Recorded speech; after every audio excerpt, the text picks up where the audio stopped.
Hi, Trinity. Today, I would like to go back to this theme of gratitude that I think we finished last week with.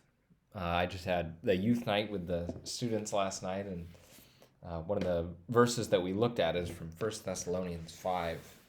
And it says, 1 Thessalonians 5, 16, 17, and 18, Rejoice always, pray without ceasing, give thanks in all circumstances, for this is the will of God in Christ Jesus for you. I find it amazing that for um, all the hemming and hawing and seeking and wondering we do over what is God's will for my life, that passages like 1 Thessalonians 5 tell us what it is. And specifically here, it says, this is the will of God in Christ Jesus for you, that you would rejoice always and pray without ceasing and give thanks in all circumstances.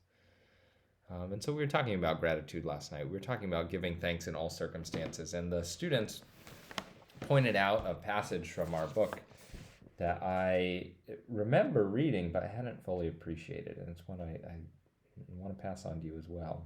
This is, again, Ken Shigematsu, Survival Guide for the Soul. And in this chapter, he quotes this Benedictine monk named David Steindl-Rast, who I'd never heard of before. But David says, it is not joy that makes us grateful. It is gratitude that makes us joyful. It's not joy that makes us grateful.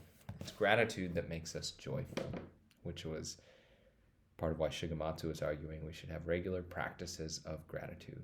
And whether we schedule that in or have specific ways that we practice gratitude or times or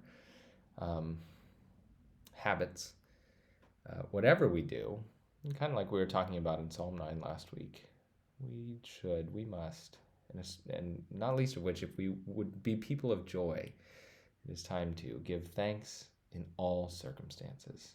For this is the will of God in Christ Jesus for you.